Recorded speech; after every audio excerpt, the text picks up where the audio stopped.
આજે તારીખ 7/8/2005 દિવસ બીજો કેસેટ નંબર 2 સુરત મિત્ર મંડળ દ્વારા આયોજિત સ્વાધ્યાય પ્રવચન માળામાં વક્તા સ્વામી શ્રી સચ્ચિદાનંદ પરમહંસ ભક્તિ નિકેતન આશ્રમ પેટલાદ દંતાલીવાળાએ કરેલ પ્રવચન. સ્થળ આનંદધારા આશ્રમ, મોટા વરાસા ગામ, સુરત.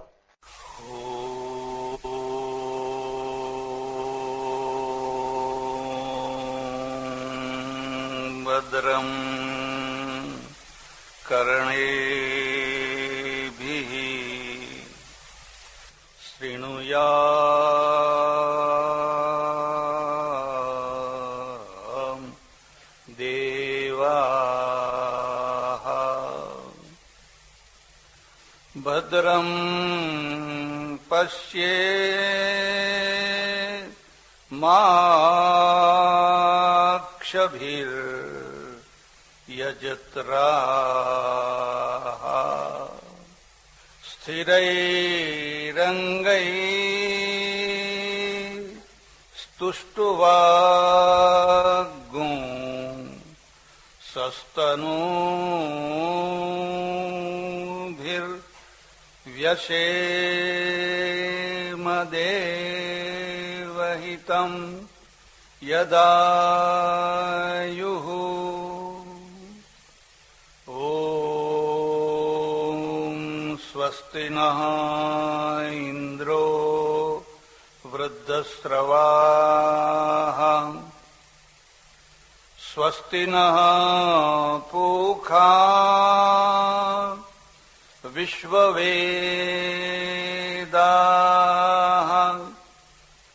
स्वस्ति नस्तारक्षो अरिष्टनेमिः, स्वस्ति नो बृहस्पतिर्दधातु. ॐ सहना भवतु, सहनौ भुनक्तु, सह वीर्यं करवावहै, तेजस्विनावधीतमस्तु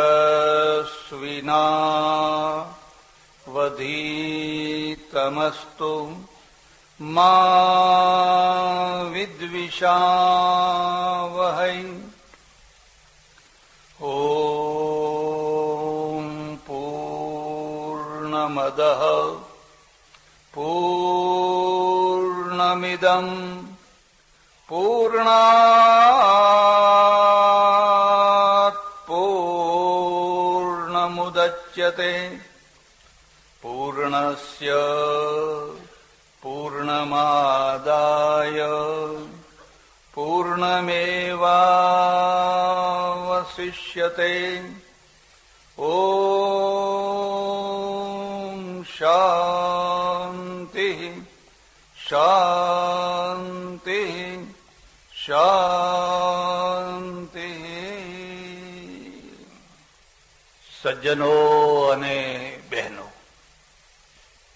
પ્રત્યેક ધર્મને લિખિત અથવા અલિખિત કોઈને કોઈ પ્રકારનું શાસ્ત્ર હોય છે અને શાસ્ત્રના 3 સ્તર હોય છે. એક અત્યંત સામાન્ય લોકો માટે, એક મધ્યમ વર્ગના લોકો માટે અને એક જે સૌથી ઉપરનો વર્ગ છે, જેને ઘણી જિજ્ઞાસા છે, ઘણી જાણવાની ઈચ્છા છે, એવા લોકો માટે. આ 3ની ચર્ચા થોડી ગઈકાલે કરવામાં આવી. તમને સૌને ખબર જ હશે, હિન્દુ ધર્મ એટલે આપણું શાસ્ત્ર છે, વેદ છે, અને વેદ 4 છે. ઘણીવાર એવું બને કે હિન્દુ હોવા છતાં કયા 4 વેદ છે એનું પણ જ્ઞાન ન હોય. કોઈ સામાન્ય માણસને પૂછો તો એ બતાવી નહીં શકે. એટલે હું તમને 4 નામ બતાવું છું. કોઈને લખવા હોય તો લખી લેજો, યાદ રાખવા હોય તો રાખી લેજો. ઋગ્વેદ, યજુર્વેદ, સામવેદ, અથર્વવેદ. પહેલા વેદ ત્રયી હતી, 3 વેદો હતા. અથર્વવેદ પાછળથી ચોથો કરવામાં આવ્યો. એટલે પહેલા વેદ ત્રયી એમ શબ્દ કહેવામાં આવતો. આ 4 વેદના ફરી પાછા બીજા 4 ઉપવેદ છે. વેદ અને વેદની સાથે ઉપવેદ. એક બીજો મુદ્દો યાદ, આ ઉપવેદને બહુ સમજવા જેવા છે. અને આ મુદ્દો યાદ રાખજો. તમારા ધર્મે કેટલા લોકોને મોક્ષ આપ્યો એ મહત્વની વાત નથી. એનું કોઈ પ્રૂફ નથી. લોકો એમ જ કહે કે અમારો ધર્મ મોક્ષ આપે છે, અમારો ધર્મ મોક્ષ આપે છે, અમારો ધર્મ આપે છે. ચાલો માની લીધું. પણ મોટો પ્રશ્ન એ છે કે તમારા ધર્મે રાષ્ટ્રને શું આપ્યું, સમાજને શું આપ્યું, માનવતાને શું આપ્યું? જો માત્ર મોક્ષ જ આપતો હોય અને રાષ્ટ્ર માટે કશું ન કરતો હોય, સમાજ માટે કશું ન કરતો હોય, માનવતા માટે કશું ન કરતો હોય, તો એમ સમજવાનું કે ધર્મને સમજવામાં કંઈક ભૂલ થઈ રહી છે. જે ધર્મ અહીંનો ઉદ્ધાર ન કરે એ ત્યાંનો ઉદ્ધાર શું કરવાનો હતો? જે અહીંના પ્રશ્નો ન ઉકેલે એ મર્યા પછીના પ્રશ્નો ઉકેલવામાં એની શું મોટી મહત્તા હતી?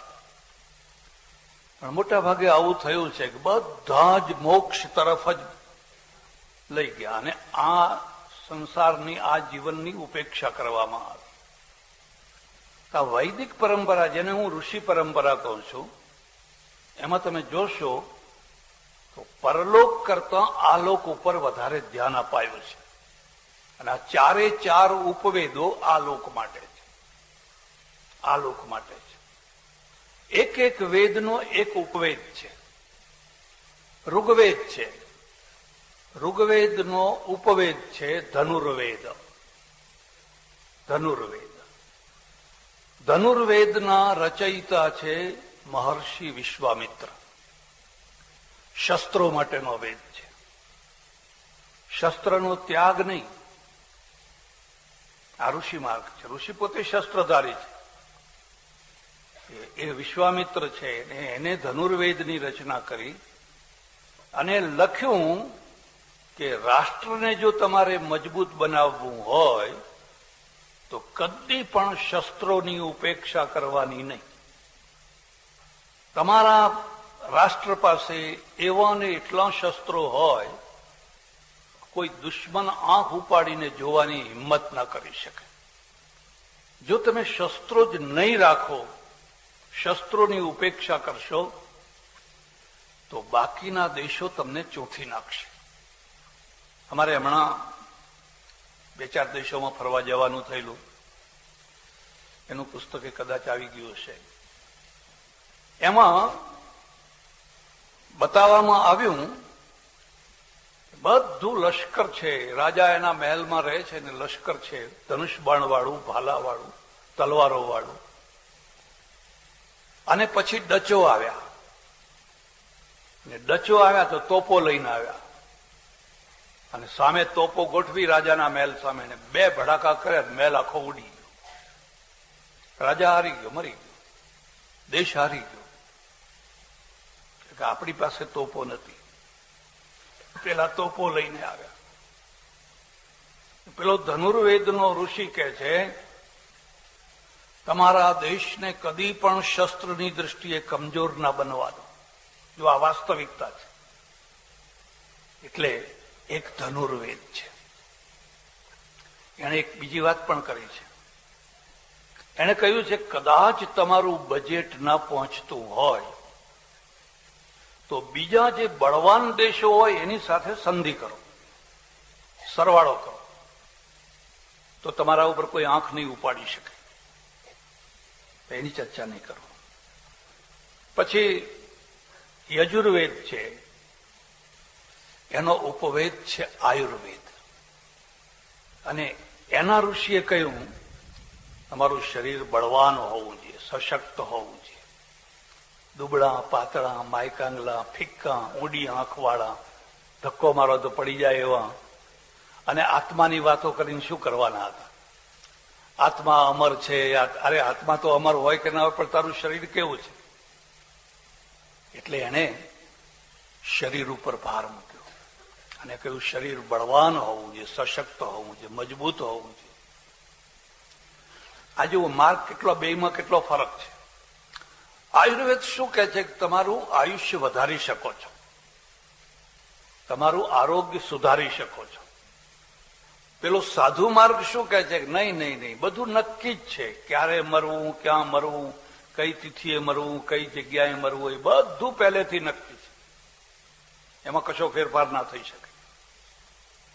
પેલા નિયતિવાદી છે, આ પુરુષાર્થવાદી છે. અને પુરુષાર્થવાદી છે એટલે એને રોજની પ્રાર્થનામાં મંત્ર ગોઠવી દીધો. શતમ જીવેમ શરદઃ, શતગું શૃણુયામ શરદઃ, શતમ પ્રબ્રવામ શરદઃ, શતમ દીનાઃ સ્યામ શરદઃ, શતમ ભૂયશ્ચ શરદઃ શતાત. આ વૈદિક મંત્ર છે અને રોજની પ્રાર્થનામાં બોલવાનો આ મંત્ર છે. એમાં પરમેશ્વરને પ્રાર્થના કરી છે શતમ જીવેમ શરદઃ, અમે 100 વર્ષ સુધી જીવીએ. જો નક્કી જ હોય તો પ્રાર્થના કરવાનો કોઈ અર્થ જ નથી. ક્યારે મરી જવું, ક્યાં મરી જવું, એ બધું પહેલેથી જ નક્કી હોય તો આવી પ્રાર્થના કરવાનો કોઈ અર્થ જ નથી રહેતો. અમે 100 વર્ષ સુધી જીવીએ. અને પછી એકે એક વાક્ય તરફ ધ્યાન દેજો, જોવા જેવું છે. જીવીએ તો ખરા, પણ કેવી રીતે જીવીએ? પ્રબ્રવામાં, બોલતા બોલતા જીવીએ, સાંભળતા સાંભળતા જીવીએ, આંખે જોતા જોતા જીવીએ, આંધળા થઈને નહીં, બહેરા થઈને નહીં, સારી રીતે જીવતા જીવતા. અને એક શબ્દ અંદર મૂક્યો છે, બહુ સુંદર શબ્દ મૂક્યો છે, અદીનાહા, દીન થઈને ના જીવીએ. અમને કોઈ રોટલો આપે, અમને કોઈ ઉતારો ઘર આપે, અમને કોઈ કપડાં આપે, અદીનાહા. આ વૈદિક આ ઋષિ પરંપરા છે, જેમાં જીવનનો સ્વીકાર છે અને જીવનને સારું બનાવવાનો સ્વીકાર છે. પેલા માર્ગમાં શું છે? બધું પ્રારબ્ધ પ્રમાણે, નસીબ પ્રમાણે જે હોય એ બધું ભોગવી લેવાનું. જે કંઈ તમારા નસીબમાં લખ્યું હોય એ પ્રમાણે જ થાય, એમાં કંઈ ફેર પડે. પેલો કહે છે ના, એ ખોટી વાત છે. અદીનાહ, આવી રીતે અમે સારી રીતે જીવન જીવીએ. આપણે ત્યાં 2 ટ્રેકો છે, એક જિંદગીનો સ્વીકાર, એક જિંદગીની ઉપેક્ષા. આ જિંદગી આવી તો તમે કેટલી વાર મેળવી, કેટલી વાર, કઈ હાથમાં આવ્યું નથી, માટે એની ઉપેક્ષા કરો. પેલા કહે છે નહીં, ઉપેક્ષા નહીં કરવાની, જિંદગીનો સ્વીકાર કરો અને સારી રીતે જીવન જીવો. જેમ તેમ નહીં, સારી રીતે જીવન જીવો. આયુર્વેદનો ઋષિ કહે છે તમે તમારું આયુષ્ય વધારી શકો છો, આરોગ્ય સુધારી શકો છો. મારે 2-3 વર્ષ પહેલા ન્યુઝીલેન્ડ જવાનું થયેલું અને હું તમને બધાને ભલામણ કરું છું કે જો ભગવાને 2 પૈસા આપ્યા હોય તો બને એટલી દુનિયાની યાત્રા કરજો. ભારતની એ કરજો ને દુનિયાની એ કરજો. ન્યુઝીલેન્ડ તો નાનો સરખો દેશ છે. અમે બપોરે 1 વાગે નીકળ્યા અને જોયું તો બગીચાની ચારે તરફ સેંકડો નહીં, હજારો સ્ત્રી પુરુષો દોડી રહ્યા છે. મેં કહ્યું આ બધા કેમ દોડે છે? તો કે આરોગ્ય સુધારવા માટે. અને બધાના આરોગ્ય સરસ છે. આપણે ભારતમાં આવીએ ને બધા ગાદી તકિયા ઉપર બેઠા હોય, મોટા મોટા પેટવાળા. આ બધી મોટી મોટી ફાંદો એ પૂર્વના કર્મ, એમ કે પ્રારબ્ધથી નથી થઈ. એ ફરતો નથી, દોડતો નથી, વ્યાયામ નથી કરતો એટલે થઈ છે. કોણ સમજાવે? અને મોટા ભાગે બહેનોની દશા તમે જુઓ તો વિષ્ણુ ભગવાન ઓફિસમાં હોય કે દુકાને હોય અને આ બહેનો છે લક્ષ્મીજી, એ ફ્રીજ આગળ ને ફ્રીજ આગળ રહેતી હોય. ફ્રીજ ઉગાડ્યું નહીં કે અંદરથી કાઢ્યું નહીં, ફ્રીજ ઉગાડ્યું નહીં કે અંદરથી કાઢ્યું નહીં. અને જમવા બેસે ત્યારે શું કે હું તો એક રોટલી ખાઉં છું, પણ તું આખો દાડો કેટલું ખાય છે? પછી તું એક જ રોટલી ખાય ને આખો દિવસ તો ચાલ ચાલ કચડ કચડ કચડ કચડ કચડ. મારે તો કોઈ ખોરાક જ નહીં, એક રોટલી તો બહુ થઈ ગઈ. અમારે તો એક બહુ સરસ વાત છે, સંસ્કૃતમાં કેટલાક ન્યાય છે, એમાંનો એક ન્યાય છે, પીનો દેવદત્ત દીવાન ભુંજતે તરી રાત્રિ ભોજી. એનો અર્થ સમજાવું તમને. એક દેવદત્ત નામનો માણસ છે ને બહુ મજબૂત મસ્ત છે. પીનો, પીન એટલે મજબૂત સશક્ત, પણ દિવસે તો ખાતો જ નથી. એ કહે છે હું તો કશું ખાતો જ નથી. પીનો દેવદત્ત દીવાના ભુંજતે, તો દિવસમાં ખાતો નથી એટલે સમજી લેવાનું કે રાત્રે ખાતો હશે ને ખાતો જ હશે. એમ જમતી વખતે એક જ રોટલી ખાય છે અને છતાં શરીર તો એમ સમજી લેવાનું કે આગળ પાછળના સમયમાં ચક્કી ચાલતી જશે. પેલા બધા સ્ત્રી પુરુષો એટલું બધું દોડી રહ્યા છે, એટલું દોડી રહ્યા છે. ઓહો, એક બીજો મુદ્દો યાદ રાખજો. ઐશ્વર્ય આવે, ઐશ્વર્ય આવ્યા પછી ઘરમાં બધું ખાવાનું આવે. ખાવાનું આવે ને મહેનત જતી રહે. પહેલા ખાવાનું નતું ને મહેનત હતી, એટલે ક્યારે ખાવાનું મળે ક્યારે ખાવાનું મળે એમ રસોડા સામે જોયા કરે. હવે ખાવાનું ઘણું આવ્યું ને મહેનત જતી રહી. મહેનત જતી રહી એટલે ખાવાનું પણ ઝેર જેવું થઈ ગયું, ખાઈ શકાતું નથી. ચાણક્ય એક બહુ સરસ વાત લખી છે, ભોજ્યમ ભોગ શક્તિશ્ચ નાલ્પસ્ય તપસા ફલમ. તમારા ઘરમાં ભોજ્ય પદાર્થો હોય અને એને ભોગવવાની શક્તિ હોય, બે નાલ્પસ્ય તપસા, બહુ મોટા તપ કરેલા છે તમે. આ બે એક સાથે ભેગા નથી થતા. કાં તો ઘીની બરણીઓ હોય તો અહીંયા ખાખરો ખાવાનો હોય, મગનું પાણી પીવાનું હોય, અને કકડીને ભૂખ લાગતી હોય તો પછી રોટલોય ના હોય. બે એક જગ્યાએ ભેગા થાય. નાલ્પસ્ય તપસા ફલમ, બહુ મોટા તપ કર્યા હશે ત્યારે આ તમને ફળ મળ્યું છે. એટલે પેલો આયુર્વેદનો ઋષિ છે ને એ કહે છે તમારું શરીર તમે આરોગ્યવાળું બનાવી શકો છો, સુંદર બનાવી શકો છો ને લાંબુ જીવન જીવી શકો છો.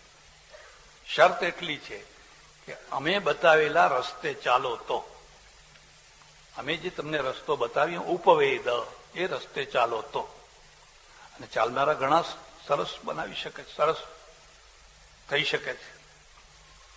એટલે મૃત્યુ કોઈ નિશ્ચિત નથી. તમને બધાને કહું, કોઈ નિશ્ચિત નથી. એક્સિડન્ટ થઈને માણસ મરી જાય છે, એને બચાવી શકાય એમ હતો. જો ડ્રાઇવિંગ સારું હોત તો એ માણસને બચાવી શકાયો હોત. અમે લંકા ગયા. લંકા તો આપણા જેવો પછાત દેશ છે, પણ એક એક્સિડન્ટ જોવા ના મળે. એટલું સરસ ડ્રાઇવિંગ, એટલું સરસ ડ્રાઇવિંગ. આપણને એમ થાય વાહ, ખુશ થઈ જઈએ. અને અહીંયા આપણા જીવ અદ્ધર થઈ જાય. સાંજે ઘેર આવ્યા ત્યારે આવતા પહેલા તો કેટલી વાર સુસવાટા નીકળી જાય, એ મર્યા, એ મર્યા, એ મર્યા. તમે એને બચાવી શકો છો, તમે એને રોકી શકો છો. એવી જ રીતે તમે જોઈ શકશો કે આજે વસ્તી કેમ વધી છે. વસ્તી એટલા માટે વધી છે કે પહેલાની તુલનામાં લોકોના આરોગ્ય સારા થયા છે, દવાખાના થયા છે, મેટર્નિટી હોમ થયા છે, અને બધાના કારણે લોકોનું આયુષ્ય વધ્યું છે. પહેલા 50, 55, 60 વર્ષે માણસ મરી જતો. હવે 80, 85, 90 વર્ષ સુધી લોકો જીવે છે, સારી રીતે જીવે છે. હમણાં થોડા દિવસ પહેલા મારે પેન્શનરોની સભામાં જવાનું થયેલું. એમાં 3 માણસો 100 વર્ષના હતા. 3 માણસો 100 પેન્શનર, સરકારી પેન્શનર. કોઈએ આશીર્વાદ આપ્યા કે આ બધા પેન્શનરોને હું આશીર્વાદ આપું છું કે તમે પણ બધા 100 વર્ષ જીવો. પણ મેં કુછ સરકારનો તો વિચાર કરો. આ બધા જો 100 વર્ષ જીવશે તો આ સરકારની દશા શું થશે? આયુષ્ય વધારી શકાય છે. એક બીજો મુદ્દો યાદ રાખજો, આખો ઋષિ માર્ગ પુરુષાર્થ માર્ગ, સાધના સાધના સાધના પુરુષાર્થનો જ માર્ગ છે. ત્રીજો જે છે એનો સામવેદ છે, એનો ઉપવેદ છે ગાંધર્વ વેદ. બહુ વાત સમજવા જેવી છે. આપણા ઉપર એક બહુ મોટો દોષ છે કે આપણે રમત ગમતમાં લલિત કળામાં ભાગ નથી લઈ શકતા. જેમ જેમ તમે વધુ ને વધુ આધ્યાત્મિક થાવ એમ તમારે આમ પુતળા જેવા બેસી રહેવાના. તમે સહજ જીવન ખોઈ નાખો પુતળા જેવા, કારણ કે તમે આધ્યાત્મિક છો. આધ્યાત્મિકની વાત જવા દો, તમે શેઠ થાવ તોય તમારાથી સહજ જીવન ના જીવાય. ગાદી ઉપર આમ બેસી રહેવાનું ચૂપચાપ પુતળાની માફક. એક શેઠને મેં કહ્યું, મેં કહ્યું જરા હસો હસો, કંઈક હસો. મને કે ના હસાય. મેં કહ્યું કેમ? કે શેઠ મુઆ છીએ એમ. શેઠના નોકરો હશે, નોકર ચાકરો હશે, બધા હશે, પણ શેઠથી હસાય નહીં. પછી શું કરે? એ પાછલી જિંદગીમાં લાફિંગ ક્લબમાં જાય અને ત્યાં જઈને બનાવટી હશે પછી. હા હા હા હા હા. પણ તમે કાયમની લાફિંગ ક્લબ રાખો ને તો કે અમારું લેવલ નીચું આવી જાય. લેવલ નીચું ના આવે, તમારું સહજ લેવલ છે એને રાખવાનું. એમાં પણ પશ્ચિમની એક ખાસ વાત સમજવા જેવી છે. જયારે ટેબલ ઉપર જમવા બેસો ત્યારે તો હંમેશા લાઇટ ટોકિંગ કરવાનું, હળવી વાતો કરવાની, છોકરા સાથે, દીકરીઓ સાથે, વહુઓ સાથે. હવે ત્યારે મોઢું ચડાઈ ચડાઈને તોબરા જેવું બેઠા હોય એટલે મણમણનો ભાર થઈ ગયો હોય એવું નહીં. તો શું થશે? આત્મીયતા વધશે. નહીં તો શું? આત્મીયતા નહીં વધે. લાઇટ ટોકિંગ કરવાનું. એટલે પેલા સામવેદ છે, એ સામવેદના ઉપવેદમાં ગાંધર્વ વેદ આવ્યો. અને ગાંધર્વ વેદમાં સંગીત, સાહિત્ય, કલા, નૃત્ય, આ બધી કળાઓ ગાંધર્વ વેદમાં આવે. અહીંયા તમે જોજો, નવરાત્રિના દિવસો આવે, 9 દિવસ આખી રાત લોકો ગરબે રમતા હોય છે. રમે છે ઠેઠ હવાર સુધી રમતા હોય છે. ના ઊંઘે ના કોઈને ઊંઘવા દે. મેં કહ્યું કે આખી રાત કેમ રમે? મને કે 12 મહિનાની દાજ કાઢે. 12 મહિના સુધી એ કદી નૃત્ય કરતા જ નથી ને 12 મહિનાની દાજ કાઢે છે. પેલા રોજ નાચે છે, બ્રિટનની રાણી નાચે છે, અમેરિકાનો પ્રમુખ નાચે છે, એને કોઈ સંકોચ કે શરમ નહીં. અને આપણે ના નાચી શકીએ. તમારું લેવલ ઊંચું થયું, તમે નાચો એટલે લોકો હસવા લાગે. ઓહો, ફલાણા શેઠ નાચવા માંડ્યા એમ. ને પછી કઈ થાય જ નહીં. તમારે આખું એક બનાવટી જીવન જ જીવવું પડે. જો તમે રિયલ જીવન જીવવા માંડો તો લોકો હસી ઉડાડે, ઓહો આ તો કઈ નહીં એમ. અને જેવું તમારું એવું જ અમારું, તમારા કરતા વધારે. વિવેકાનંદે લખ્યું છે, સંન્યાસીઓ સાંજ પડે એટલે થોડો વોલીબોલ રમો, ઉછળકૂદ કરો તો શરીર સારું રહે. હવે વોલીબોલ રમતા હોય ને ભક્તો આવે તો કે મહારાજ તો વોલીબોલ રમે છે. ઓહો,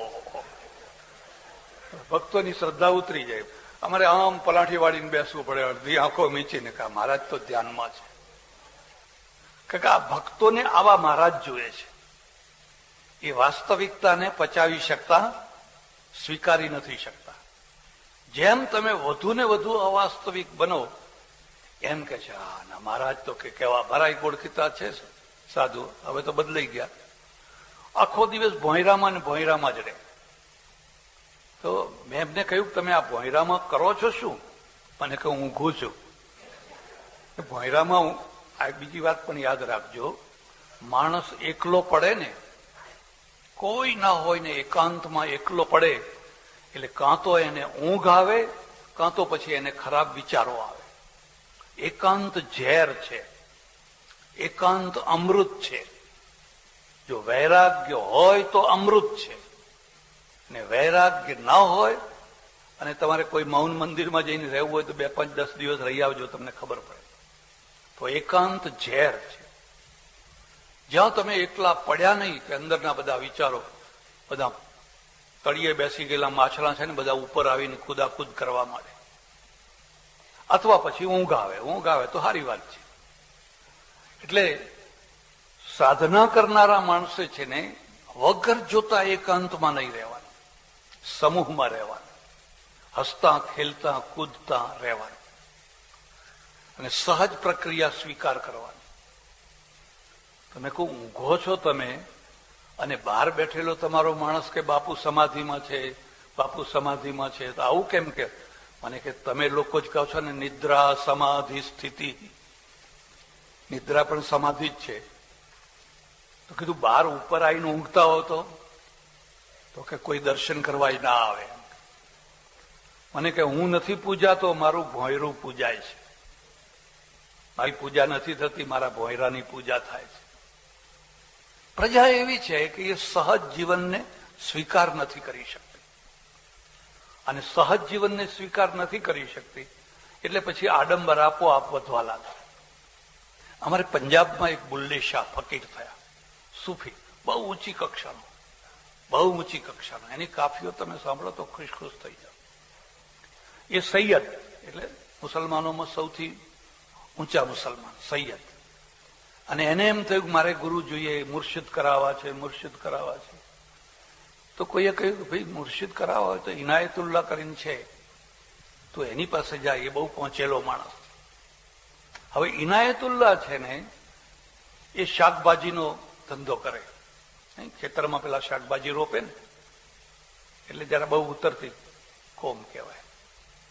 અને આ ખોરતો ખોરતો ખોરતો એના ત્યાં પહોંચ્યો તો પેલો ડુંગળી રોપતો હતો, બેઠો બેઠો ક્યારામાં ડુંગળી રોપતો હતો. એના સામુય ના જોયું. પેલો બેસી રહ્યો, બેઠો બેઠો જો કરે. અને પછી કહ્યું મને રબની સાથે મેળવી આપો, મારે ભગવાનને પ્રાપ્ત કરવા છે. પેલો આમ ડુંગળીનો છોડ ઉપાડીને આમ રોપીને કહે છે, બુલ્યા રબણું કી પાવણા.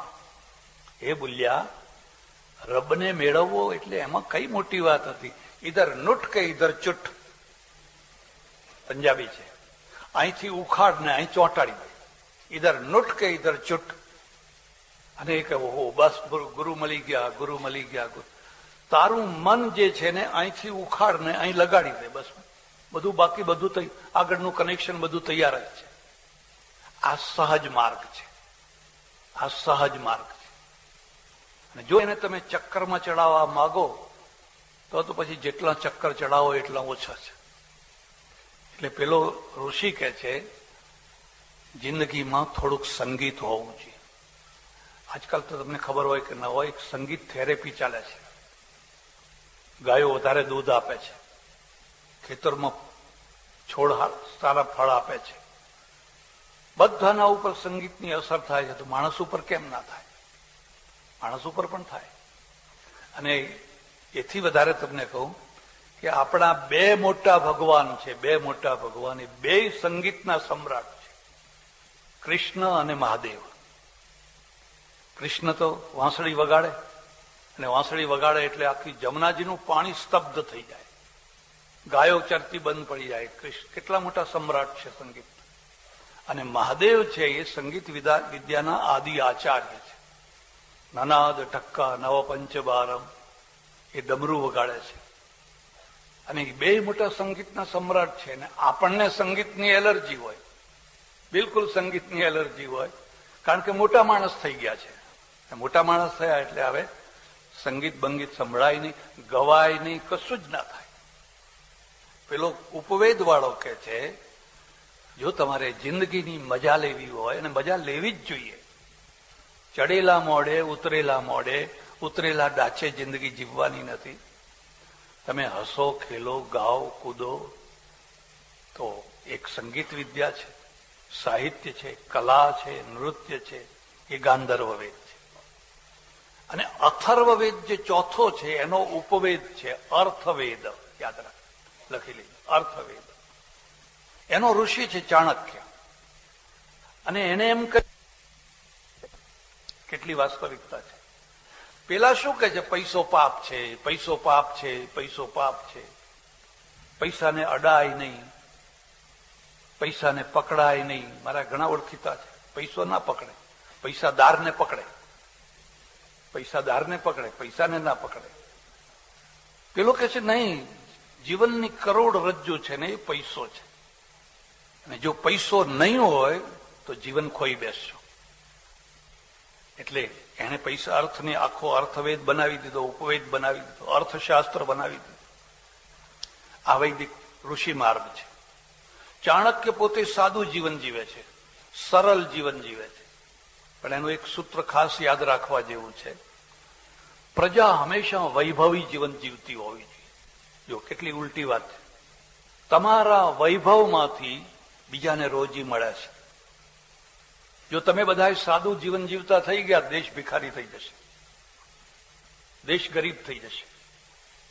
તમારે ગાડી નથી તો ડ્રાઈવરને રોજી નથી, ગેરેજવાળાને રોજી નથી, કોઈ નથી. આટલી ચડ્ડી પહેરો ને આટલી બંડી પહેરો તો દેશ ખલાસ થઈ જશે, બરબાદ થઈ જશે. તમારું મેજ, ટેબલ, ખુરશી, ફલાણ, એમાંથી લોકોને અત્યારે 25 લાખનો ભાવ ચાલે છે. અહીંયા એટલો જ ચાલતો હશે. પણ પેસી જ જાઓ, બીજી વાત નહીં. તમારે તો એક વાણિયા આવે, એને કહ્યું તારે 4 છોકરા છે, એકાદ છોકરાને તું અમેરિકા મોકલી દે. ત્યારે 10 લાખનો ભાવ ચાલતો હતો. મને કહે 10 લાખનું વ્યાજ કેટલું આવે? દાળ ભાત રોટલી શાક અહીં જ બેડા બેડા ના ખાય. હવે નહીં મોકલે. કેમ નહીં મોકલે એનું પણ કારણ કહું તને. એમના ત્યાં ચાંદલો કરવાનો થાય લગ્નમાં તો એ ચોપડો જુએ. એ 1 રૂપિયો કરે હોય એટલે 1 રૂપિયો જ કરવાનો, એકના ઉપર 2 ના કરાય. એની જરૂરિયાત 1 રૂપિયાની છે. જ્યાં તમારી જરૂરિયાત ઓછી થઈ નહીં કે તમારો પુરુષાર્થ આપોઆપ ઓછો થઈ જશે. અને પુરુષાર્થ ઓછો થઈ જશે એટલે ઉત્પાદન ઓછું થઈ જશે. અને ઉત્પાદન ઓછું થઈ જશે એની અસર આખા દેશ ઉપર પડશે. એટલે અમે વારંવાર લોકોને ઉપદેશ આપીએ કે ભાઈ સાદું જીવન, સાદું જીવન બરાબર, ખોટું નથી. પણ તમારી શક્તિ હોય અને છતાં તમે સાદું જીવન જીવો તો તમે અર્થતંત્રને નુકસાન કરો છો. અને કુદરતે, પરમેશ્વરે જેવી વ્યવસ્થા કરી છે કે તમને નવું નવું નવું નવું નવું ખરીદવાનું મન થયા જ કરે. 3 વર્ષ પહેલા ગાડી લાવ્યા છો ને હમણાં નવો મોડેલ આવે એટલે થાય કે આ લાવો આપણે. આ કુદરતી વ્યવસ્થા છે અને તમે લાવો એટલે ફેક્ટરી ચાલે. મારા એક ઓળખીતા સજ્જન છે, હમણાં એમણે 50 વર્ષ જૂની એમ્બેસેડરનો મોડેલ હમણાં રિટાયર્ડ કર્યો. મેં કહું આને 50 વર્ષ થયા, ના કે હજુ 2-4 વર્ષ તો ચાલે એવી છે. હવે એ એને ડાપણ માને છે. પેલો અર્થશાસ્ત્ર છે, અર્થતંત્ર વાળો છે, કહે છે કે તમે જેટલો બજારમાં પૈસો નાખો છો એટલી એ રોજી ઊભી કરે છે. તમે નથી નાખતા ત્યારે તમને પોતાને એમ લાગે છે કે હું પૈસો બચાવું છું, બીજી તરફ અર્થતંત્ર ડૂબી રહ્યું છે. પછી એ ચર્ચા બધી નહીં કરીએ. મારે તો તમને આટલો મુદ્દો કહેવાનો છે કે આ ધર્મના ઉપર ઘણા લોકો એક આક્ષેપ કરે છે કે ધર્મે માત્ર મોક્ષની જ વાતો કરે છે, જીવનને સાથે કંઈ લેવા દેવા જ નહીં. જીવનની કોઈ વાત જ, જીવન દ્રોહ કરવાનો, જીવનથી ભગાડવાનો, જીવનનો દ્રોહ કરવાનો. આ ઋષિ પરંપરામાં એવું નથી. એ કહે છે તમે ખૂબ ન્યાય નીતિથી ખૂબ પૈસો કમાઓ અને તમારો બંગલો સારો હોય, તમારા પડદા સારા હોય, તમારા વાહનો સારા હોય, તમે સારી રીતે જીવન, તમે બીજાને રોજી આપતા થશો. તમને સંગીત કળામાં પણ પ્રેમ હોવો જોઈએ, તમારું આરોગ્ય પણ સરસ સુંદર હોવું જોઈએ અને ધનુર્વિદ્યા, તમારા પાસે શસ્ત્રો હોવા જોઈએ. એક પણ માણસ શસ્ત્ર વિનાનો ના હોવો જોઈએ, એક પણ માણસ કલમ વિનાનો ના હોવો જોઈએ. અમારે બ્રાહ્મણોમાં તો એક ખાસ કહેવત છે, કલમ, કડછી ને બળછી. 3 આવડે એ નાગર બ્રાહ્મણ કહેવાય. કલમે આવડે, કડછી આવડે અને બરછી આવડે, 3 આવડવું જોઈએ. કલમ ના હોય, કડછી ના હોય, બળછી ના હોય તો પછી વેઠ કરો, જે આવે એની વેઠ કરો, પછી વધારે ચર્ચા નહીં કરો. એટલે આ જે ઋષિ માર્ગ છે, ઋષિ માર્ગ જીવનનો સ્વીકાર કરીને ચાલે છે અને જીવનના 4 જે મહત્વના ક્ષેત્રો છે એ 4 ક્ષેત્રોની વ્યવસ્થા કરે છે. હજુ થોડીક આગળ વાત કહીશ. આ એક વેદ છે, એના ફરી પાછા 4 ભાગ છે. લખવા હોય તો લખી દીધું. તમને કોઈ વાર કામ તો આવે કે ભાઈ અમારું આટલું છે. એક છે એને સંહિતા ભાગ કહે છે, બીજું છે એને આરણ્યક કહે છે, ત્રીજું છે એને બ્રાહ્મણ ભાગ કહે છે, અને ચોથું છે એને ઉપનિષદ ભાગ કહે છે. આ એક એક વેદના 4-4 ભાગ છે. એટલું મોટું સાહિત્ય છે, એટલું મોટું સાહિત્ય છે, એટલું મોટું છે, પણ દુર્ભાગ્ય એ છે કે લોકો સુધી એને પહોંચવા ના દેવાય. કુરાન લોકો સુધી પહોંચ્યું છે, છેવટના માણસ સુધી. બાઇબલ છેવટના માણસ સુધી પહોંચ્યું, પણ વેદ ના પહોંચ્યા. તમારાથી ના ભણાય, તમને અધિકાર નહીં, તમને અધિકાર નહીં, તમને અધિકાર નહીં. અને માત્ર જેને અધિકાર હતો એને એનો ઉપયોગ જ ના કર્યો, એટલે લગભગ લુપ્ત પ્રાય થઈ ગયા. એટલે એક એકના ફરી પાછા 4-4 ભાગ છે. ફરી બોલું છું, લખવાનું બાકી રહ્યું હોય લખી લેજો. સંહિતા ભાગ એટલે એને મંત્ર ભાગ પણ કહે છે. એમાંથી બીજો ભાગ છે એને આરણ્યક કહે છે. એનો ત્રીજો ભાગ છે એને બ્રાહ્મણ ભાગ કહે છે. અને ચોથો, છેલ્લો અને સૌથી વધારે મહત્વનો જે ભાગ છે એને ઉપનિષદ ભાગ કહે છે. આ વેદના 4 ભાગ છે.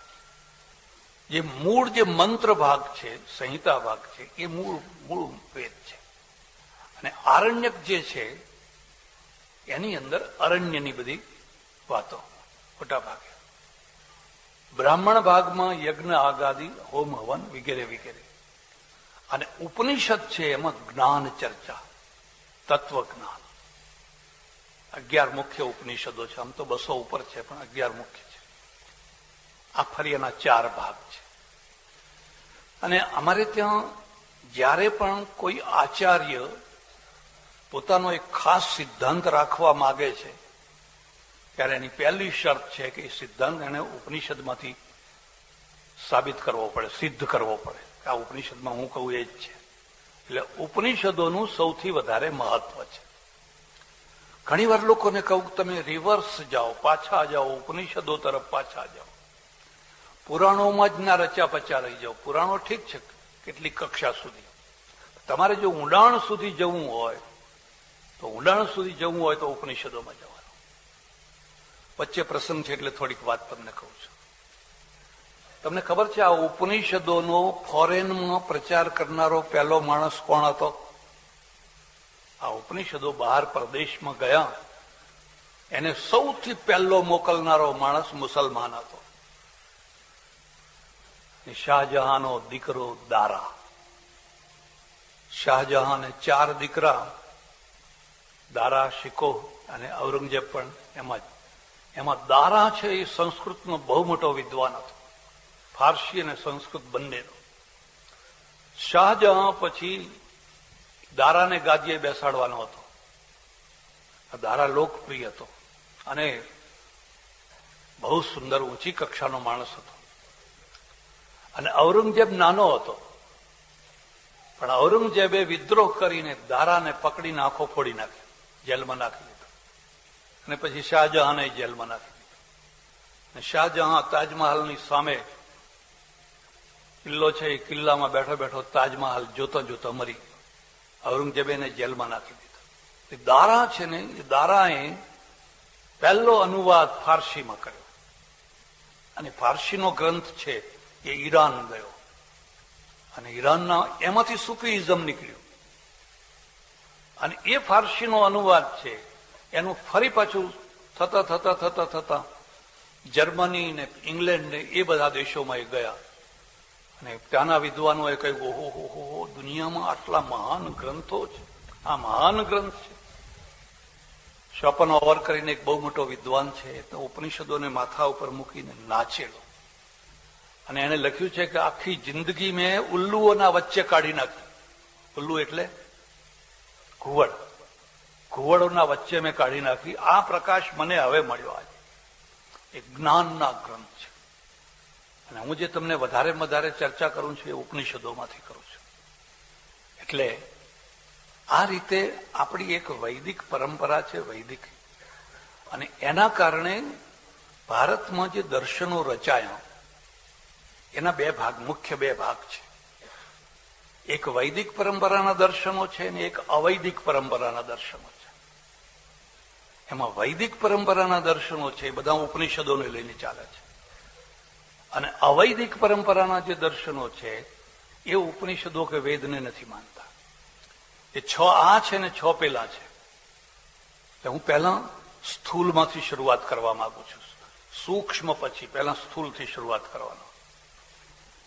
તમને નવાઈ લાગશે કે આપણા આ દર્શનોની અંદર સૌથી સ્થૂલમાં સ્થૂલ દર્શન છે એ ચારવાકનું દર્શન છે. ચારવાક નામ નથી કોઈનું, ચારવાક હુલામણું નામ છે, હુલામણું નામ. એનું ખરું નામ છે બૃહસ્પતિ. સ્વસ્તિનો બૃહસ્પતિર દધાતુ, આ વેદ મંત્રમાં બૃહસ્પતિનો ઉલ્લેખ છે. બૃહસ્પતિ છે એ આ નાસ્તિક પરંપરાના આચાર્ય છે, અને એને પણ પેલો ઋષિ પગે લાગે છે.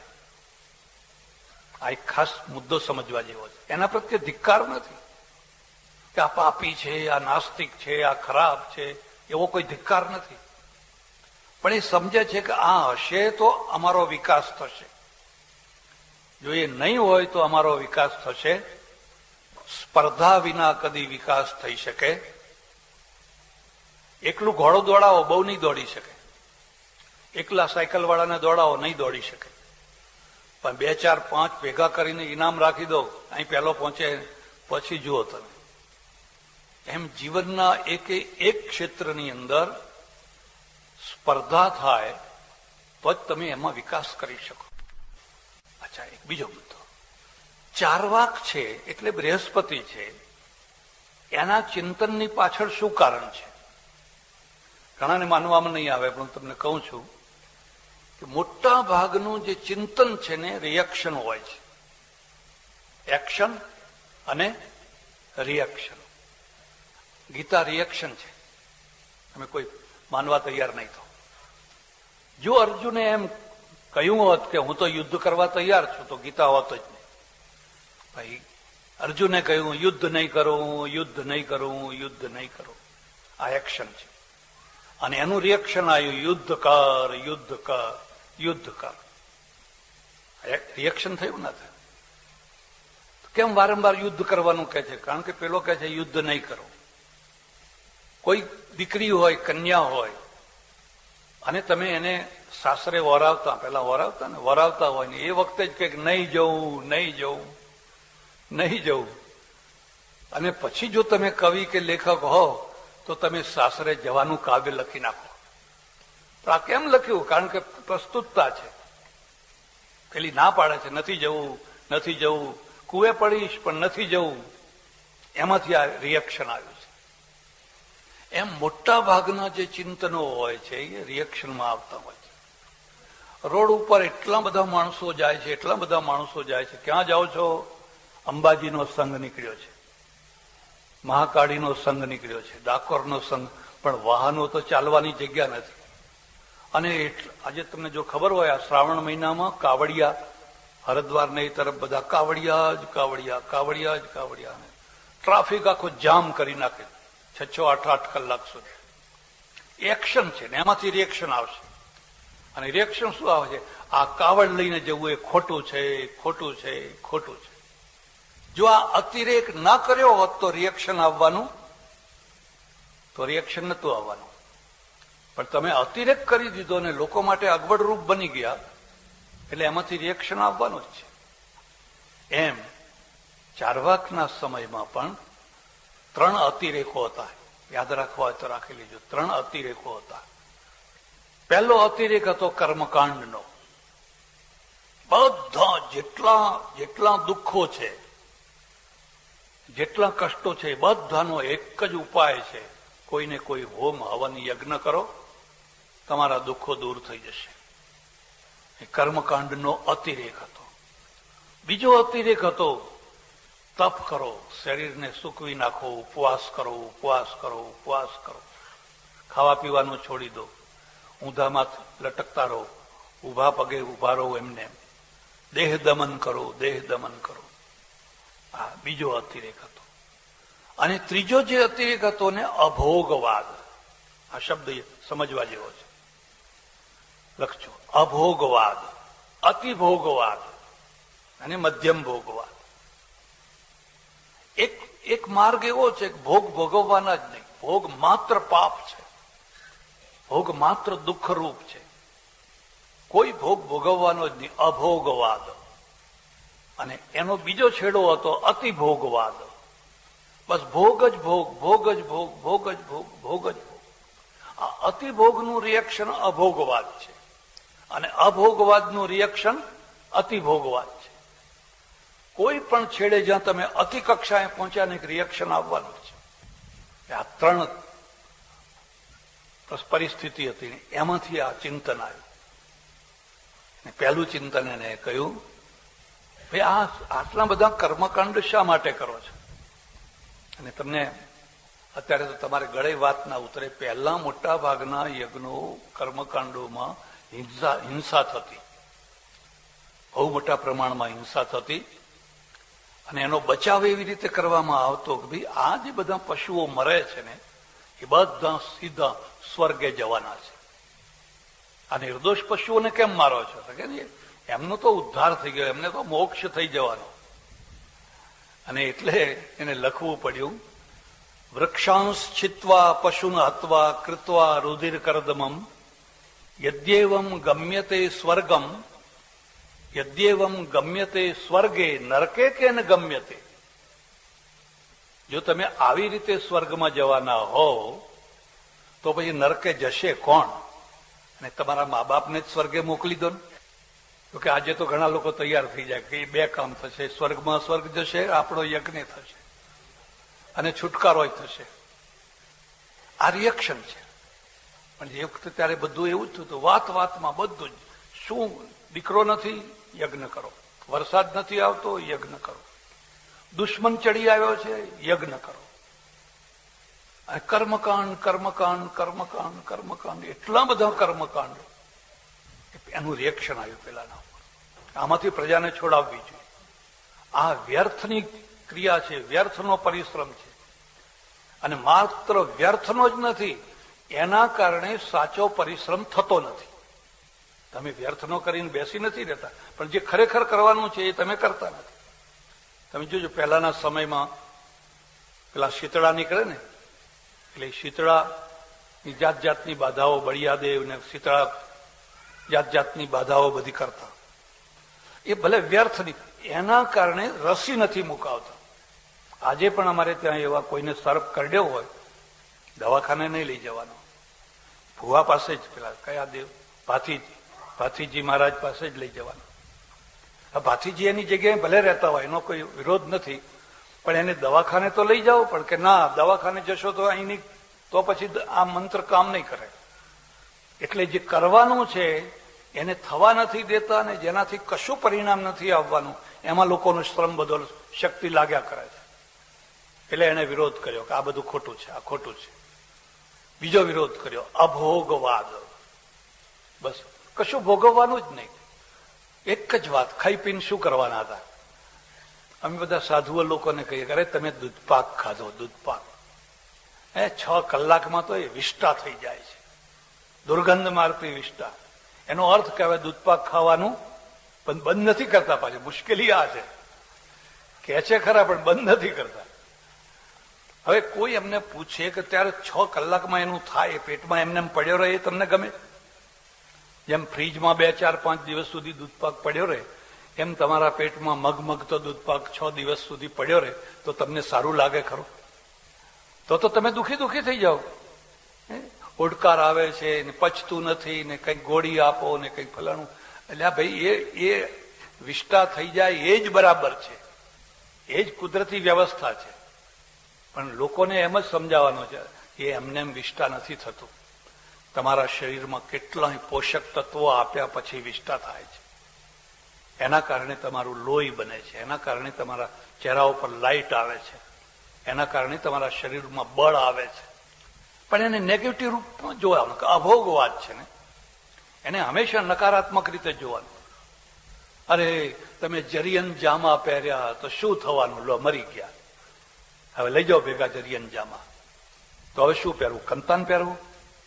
મારા એક ઓળખીતા મહારાજ હતા, બધાને કંતાન પહેરાવતા. અને બધે લખતા સતયુગ આયેગા, સતયુગ આયેગા, સતયુગ આયેગા. 5-7 લાખ રૂપિયાનું ઘેરું એને બગાડેલું. 5-7 લાખ રૂપિયાનું. તમે કાશ્મીરથી માંડીને કન્યાકુમારી સુધી જાઓ ને, દિવાલે દિવાલે લખ્યું હોય સતયુગ આયેગા, સતયુગ આયેગા, સતયુગ આયેગા. હવે કઈ સતયુગ તો કઈ આવ્યો નહીં. અને ઘણાને લોકોને કંતાન પહેરાવેલા. અને પ્રજા પણ એવી છે કે તમે જે રસ્તે વાળો એ તરફ વળી જાય. અને ગુજરાતમાં તો ખાસ તમારે કોઈ પણ પંથ સંપ્રદાય ગમે તે લઈને આવો, ટોળું મળી જ રહે તમને. આ ભોગવાદ છે. પેલો કે છે જરિયન જામા જયારે તમે પહેરો છો, તમારા દેશના કારીગરને રોજી આપો છો. એના કારણે તમારા દેશની કારીગરી ખીલે છે. કોઈ બનારસી સાડી બનાવે છે, કોઈ કંઈ બનાવે છે, કોઈ કંઈ બનાવે છે. વીંટીમાંથી આખો મલમલનો તાકો પસાર થઈ જાય. કોઈ ઉપભોક્તા હોય તો એ બને ને. હવે બધા કંતાન જ પહેરે, પેલા મલમલના તાકાન કરવું શું હવે? એટલે અભોગવાદ છે ને એ નકારાત્મક દ્રષ્ટિ છે. અને નકારાત્મક દ્રષ્ટિ છે એનું રિએક્શન આવ્યું. ક્યાં આવ્યું? અતિભોગ. અતિભોગ બીજા છેડે પહોંચી ગયા. માણસની એક આ બહુ મોટી ખાસિયત છે, વચમાં નથી રહી શકતો. કાં તો આ છેડે કાં તો પેલા છેડે. ગીતા વચમાં ચાલે છે, મધ્યમ માર્ગી, મધ્યમાં ચાલે છે. અને પછી તો કે છે પછી ભોગવો જ ભોગવો, ભોગવો જ ભોગવો, ભોગવો જ ભોગવો. અને અતિભોગ છે ને એ ઢાળ છે. ઢાળ એટલે શું? આમ નીચે દોડાવે છે, ઉપર નથી ચડાવતા. અને નીચે દોડવાનું કેવું છે કે એક વાર દોડ્યા પછી તમે અટકી ન શકો, તમે રોકાઈ ન શકો. પછી તો દોડ્યા જ કરો, દોડ્યા જ કરો, દોડ્યા જ કરો. અને એનો કોઈ છેડો નહીં, એનો કોઈ અંત નહીં. એટલે આ અભોગવાદ છે એ જેટલો યોગ્ય નથી એટલો જ આ પણ યોગ્ય નથી. અને માણસની એક ખાસિયત તમને બતાવું. પશુ છે ને અભોગવાદી નથી થઈ શકતું, અતિભોગવાદી પણ નથી થઈ શકતું. તમે ખેતરમાં હોય, જુવાર વાવેલી હોય, બાજરી કે લીલું ઘાસ ઉગ્યું હોય, અને 2-5 ઢોરા છોડી દો અને એમને કહો જો હું આજ 11 છે, હું ચરતા નહીં, તો પશુ કદાડો 11 કરે ખરા? કે ભાઈ આજ 11 છે માટે આજે આપણે ચરવું નહીં. એ અભોગવાદી નથી. એમ અતિભોગવાદી પણ નથી. ચરી રહ્યા બસ. પછી જ્યાં ઝાડ હોય એના નીચે બેસે અને ધીરે ધીરે પેલા કોળિયા બહાર કાઢી અને વાગોળે. હું તમને ખાસ વાત કહું છું, એ ઝાડના છાયા નીચે બેઠેલું જે પશુ છે ને, ગટ કરીને કોળીઓ બહાર કાઢે ને પછી વાગોળે, પછી પાછો ગળી જાય, પછી બીજો કાઢે. એ વખતે તમે એનો ચહેરો જોજો, પશુનો ચહેરો જોજો. પરમ શાંતિ, પરમ તૃપ્તિ, પરમ તૃપ્તિ. કોઈ માણસને વાગોળતા જોયો તમે? એટલે આ લાખ કમાયો, કરોડ કમાયો, અબજ કમાયો, હવે તો વાગોળ. કોઈ ઝાડના છાયા નીચે બેસીને હવે તો પેલા ગટ કરીને કાઢીને જેમ પેલું વાગોળવાની વાત જ નહીં. માણસના બે પેલો તો માત્ર કુદરતી વ્યવસ્થામાં જ જીવન જીવે છે. માણસ 2 ટ્રેક ઉપર જીવન જીવે છે. એ વાગોળી. અને જે વાગોળનારા હોય છે ને એ તો બહુ સુખી હોય છે, બહુ સુખી હોય. તમે કેટલાક વૃદ્ધોને, કેટલાક એવા માણસોને જોજો, ખૂબ કોથળા ઉપર બેઠા હોય, કોથળો પાસે પણ વાગોળતા હોય શાંતિથી. એક બીજો વાત, કદી કોઈ પશુને ગુટકા ખાતા તમે જોયું? આ ગાય કેમ ફરે છે કે આજે એને ગુટકા નથી મળ્યા? કોઈ પશુને કોઈ વ્યસન નથી હોતું. માણસના આવેગો 2 છે, કુદરતે ઉભા કરેલા અને માણસે પોતે ઉભા કરેલા. કુદરતે ઉભા કરેલા ભૂખ તરસ તો છે જ, એ તો કુદરતી છે. પણ ચા વિના નહીં ચાલે, વ્યસન વિના નહીં ચાલે, તમાકુ વિના નહીં ચાલે. એ કુદરતે નથી ઉભા કર્યા, એ માણસોએ ઉભા કરેલા છે. અને કુદરતે જે ઉભા કરેલા જે આવેગો છે એની લિમિટ છે. તમને ખૂબ તરસ લાગી છે, ચાલો લોટો ભરીને પાણી પી લીધું. હવે કોઈ બીજો લોટો આપે તો પીવાય ખરું? અટકી ગયા. એ તો એની સીમિત છે, એની લિમિટ છે, અટકી ગયા તમે. પણ માણસે ઉભા કરેલા જે આવેગો છે એ તો લિમિટ વિનાના અનલિમિટ છે. અને અનલિમિટ છે એટલે એમાં માણસ બરબાદ થઈ જતો હોય. હવે પેલો ઢાળ ઉપર જે દોડનારો છે એ અતિભોગી થઈ જવાનો. કારણ કે એના પાસે કોઈ બ્રેક નથી, બ્રેકનું કોઈ કારણ નથી. હું આ કેમ ના ભોગવું, આ કેમ ના ભોગવું, આ કેમ ના ભોગવું, આ કેમ ના ભોગવું, આખી દુનિયાના બધા ભોગો હું ભોગવી લઉં, એ અતિભોગી છે. એટલે ચારવાક છે, એ ચારવાકનું આખું દર્શન છે. દર્શનના બે છેડાઓ છે. એક તો તમારા જીવન ઉપર પડનારી અસર. તમે અમુક દર્શન માનતા હો તો એની અસર જીવન ઉપર પડવાની જ છે. તો એની જીવન ઉપર અસર પડવાની. અને બીજી અસર છે કે તમે પારમાર્થિક રીતે શું માનો છો, શું સ્વીકાર કરો છો. એનું એમ કહેવું છે કે ઈશ્વર બીશ્વર કંઈ નથી, આત્માએ નથી, ઈશ્વરે નથી, ને કશુંય નથી, પરલોકે નથી, ને કંઈ નથી. જે છે અહીંયા જ છે, આટલું જ છે. ભોગવા એટલું ભોગવી લો, પછી ઉપર જઈને કશું ભોગવવાનું નથી. એને કઈ મશ્કરીઓ કરી છે, કઈ ઠઠ્ઠા ઉડાડ્યા છે, કઈ ઠઠ્ઠા ઉડાડ્યા છે. પેલાને કહે છે કે તું આ યજ્ઞ કરે છે ને, શા માટે કરે છે? તો કે સ્વર્ગ કામ હોય, સ્વર્ગની કામના હોય એ યજન કરે. પહેલા સ્વર્ગ હતું, મોક્ષ નતો, મોક્ષ પછી આવ્યો. અને સ્વર્ગમાં પ્રચુર સુખો હોય, જે સુખો તમને અહીંયા ના મળ્યા હોય એવા પ્રચુર સુખો સ્વર્ગમાં હોય. અને પછી પાછું ભાન થયું, જ્ઞાન આવ્યું કે ક્ષિણે પુણ્ય મર્ત્ય લોકમ વિશંતિ. તમારા પુણ્ય પૂરા થાય એટલે સ્વર્ગમાંથી પાછા મર્ત્યલોકમાં આવી જાઓ. એટલે વળી પાછું કહ્યું કે એવું કંઈક કરો કે જેથી ફરી અહીંયા યદ ગત્વા ન નિવર્તન્તે તદ્ધામ પરમમ મમ. પાછું આવવું જ ના પડે એવું કોઈ ધામ. તો પછી મોક્ષ આવ્યો. તો બરાબર સ્વર્ગમાં છે. પેલો કહે છે કે ભાઈ સ્વર્ગમાં તું જઈશ, અને તમને નવાઈ લાગશે કે આપણે ત્યાં જે સ્વર્ગમાં જનારા છે એમને અપ્સરાઓ મળે, મુસ્લિમોને હુરો મળે. આ બધા આતંકવાદીઓને અત્યારે જ લલચાવવામાં આવે છે કે મર્યા પછી તમે કયામતના દિવસે જશો ત્યારે તો કેટલા વર્ષો લાગી જશે. પણ જો આ જિહાદ કરતા કરતા જો મરી ગયા ને તો તરત જ આટલી હુરો તમને મળશે. અને માણસનું સૌથી વધુમાં વધુ આકર્ષણ અહીંયા છે, બીજું બધું પછી છે. અપ્સરાઓ મળશે. પેલો કહે છે કે ભાઈ તને અપ્સરા મળશે, પણ તારી ઘરવાળીને શું મળશે? એ બિચારી યજ્ઞમાં ભેગી બેઠી છે. એ યજ્ઞમાં એ સ્વર્ગમાં તો જવાની જ. અને સ્વર્ગમાં જશે ને આ અપ્સરાઓ સાથે તને ફરતા જોશે તો એ સુખી થશે કે દુઃખી થશે? હેડો પાછા, હેડો પાછા, હેડો, અહીં નથી રહેવું, આપણે અહીં નથી રહેવું, પાછા ચાલો. હવે એના માટે તો પાછી કોઈ વ્યવસ્થા જ નથી. અને એના માટે જો કઈ વ્યવસ્થા કરી હોય તો તને મંજૂર થાય ખરી? એટલે એને આખું એ કર્યું અને એને કહ્યું કે આમાંનું કંઈ જ નથી. આ બધું લોકોએ, સ્વાર્થી લોકોએ, પુરોહિતોએ, લોકો પોતાનું પેટ ભરવા માટે બધું ઊભું કરી દીધેલું છે. એટલે આમાં પડો નહીં, ખાઓ પીવો ને મજા કરો. તો કોઈએ કહ્યું કે ભાઈ અમારે ખાઈ પીને મજા કરવી છે, પણ ખાવું પીવું ક્યાંથી? ઘરમાં તો કશું છે નહીં, તો અમારે ખાઈ પીને મજા જ કરવી છે. તો કે ઋણમ કૃત્વા ઘૃતમ પીવેત, યાવત જીવેત સુખમ જીવેત, ઋણમ કૃત્વા ઘૃતમ પીવેત, ભસ્મીભૂતસ્ય દેહસ્ય પુનરાગમનમ કુતઃ. જ્યાં સુધી જીવો ત્યાં સુધી સારી રીતે જીવો. પણ સારી રીતે જીવવું કેવું? ઋણમ કૃત્વા ઘૃતમ પીવેત, દેવું કરો અને ઘી પીવો, એટલે લાડુ ખાઓ. બ્રાહ્મણ છે એ બી છે, બ્રાહ્મણ જ છે હો. એ દારૂ પીવો એવું નથી કહેતો, એમ નથી કહેતો દેવું કરીને દારૂ પીવો. ઋણમ કૃત્વા ઘૃતમ પીવે, ખૂબ જલસા કરો, પણ પછી ચૂકવવું પડશે બીજા જન્મે. ભસ્મીભૂતસ્ય દેહ, આ દેહ બળીને ખાખ થઈ ગયો. પુનરાગમનમ કુતઃ, પુનરાગમનની હવે કોઈ ચિંતા કરવા જેવી કોઈ પુનરાગમન નથી. ને લોકોને આ વાત ગમી એટલે એની ઉપાધિ, એનું પેલું ઉપરનું નામ પડી ગયું ચારવાક. ચારુ વાક યસ્ય સચારવાક.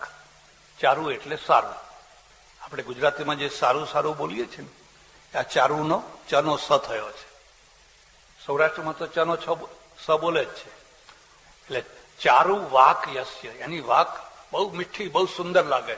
આ સવારે વહેલા ઉઠવું, ઠંડા પાણીએ નાહવું અને વળી 10 વાગે જયારે ઉઠાય ત્યારે ઉઠો અને એટલા ભોગ ભોગવાય એટલા ભોગવો ખુશીથી, અતિ ભોગ.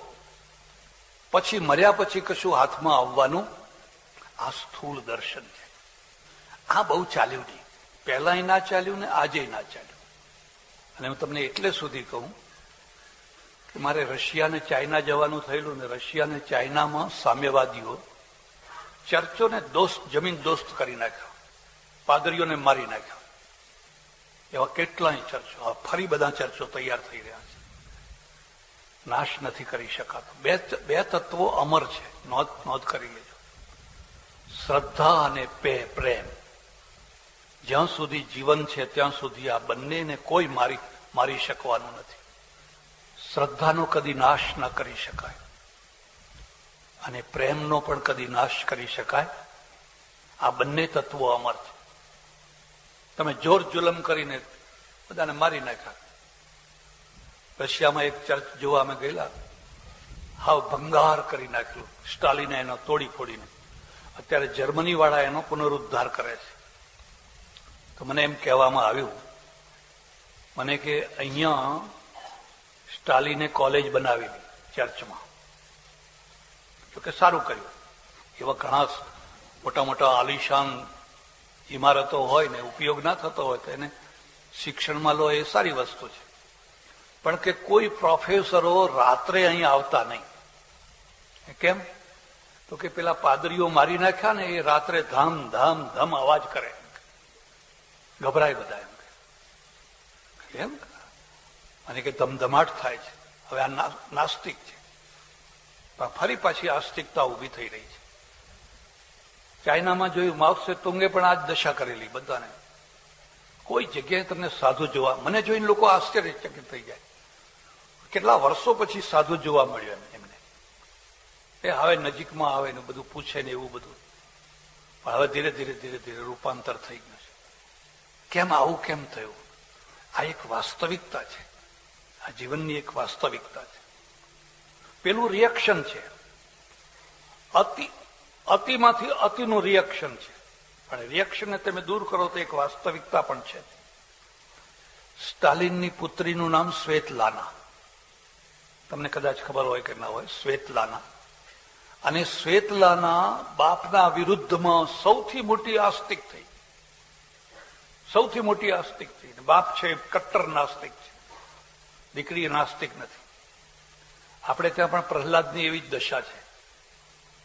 હિરણ્યકશ્યપુ છે ને એ બિલકુલ નાસ્તિક છે, પણ પેલો પ્રહલાદ છે એ આસ્તિક છે. અને એટલે બેયને ટસલ ચાલ્યા કરે છે. પેલો સત્તાના સ્થાને બેઠેલો છે ને આ વગર સત્તાનો છે. અને સત્તાના સ્થાને જયારે તમે કોઈ પણ સિદ્ધાંતને લઈને બેસો અને તમારામાં જનૂન આવી જાય તો એ જનૂનના દ્વારા તમે બીજાને હેરાન કરવાના જ છો. સત્તા છે ને એની સાથે જ ક્રૂરતા ચાલતી હોય છે. પછી કોઈ પ્રકારનું જનૂન એમાં આવી જાય, જનૂનની સાથે ક્રૂરતા આવવાની જ છે. અને બધી ક્રૂરતા પ્રહલાદ ઉપર કરવામાં આવી. અમારે ત્યાં એક ચિત્તસુખી ગ્રંથ છે અને ચિત્તસુખાચાર્ય એના મંગલાચરણમાં એક બહુ સુંદર શ્લોક લખ્યો છે. સ્તંભાભ્યંતર ગર્ભ ભાવ નિગદવ વ્યાખ્યાત તદ વૈભવ યહ પંચાનન પાંચજન્ય વપુષા વ્યાદિષ્ટ વિશ્વાત્મત પ્રહલાદાભિહિતાર તત્ક્ષણ મિલત દૃષ્ટ પ્રમાણમ હરે સોવ્યાદ વહ શરદિન્દુ સુંદર તનુ સિંહાદ્રી ચૂડામણી. કઈ સમજણ પડી? સમજણ ના પડે તો સાંભળવામાં મજા આવે. સંસ્કૃત ભાષા છે ને એટલી મીઠી છે ને એટલી સુંદર ભાષા છે, ગજબની છે. હું તમને ભલામણ કરું, સયાજી રાવ 60મા વર્ષે સંસ્કૃત ભણવા બેઠેલા. સયાજી રાવ ગાયકવાડ 60મા વર્ષે. તમે ધારો તો તમે થોડું ઘણું તો ભણી શકો છો. પેલા પ્રહલાદ ઉપર આ શ્લોક રચ્યો છે. સ્તંભાભ્યંતર ગર્ભ ભાવ નિગદ વ્યાખ્યાત તદ વૈભવ. એના બાપે કહ્યું, તારો ભગવાન ક્યાં છે? એને કહ્યું, બધે જ છે, બધે જ છે. બેયનો ફરક જોજો. દ્રૌપદીને પૂછ્યું, તારો ભગવાન ક્યાં છે? તો કે દ્વારકામાં છે. બધે જ છે એવું ના કહ્યું, દ્વારકામાં છે. ગોવિંદ દ્વારકાવાસી, કૃષ્ણ ગોપીજન પ્રિય કૌરવૈ પરિભૂતામ મામ કિમ ન જાનાસી કેશવ. જયારે દુશાસન ચીર ખેંચતો હતો, એક પછી એક 999 ચીર ખેંચાયા. પછી એની દુશાસન કી ભુજા થકિત ભઈ, દુશાસનના હાથ થાકી ગયા. આ તો ખબર નથી પડતી કેટલી સાડીઓ પહેરીને આવી છે.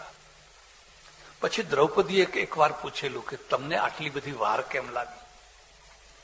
મેં તમને પુકાર કર્યો, મારા વીરા, તમારી બેનની આબરૂ જાય છે. સ્ત્રી છે ને એને બે રક્ષકો છે, પતિ અને ભાઈ.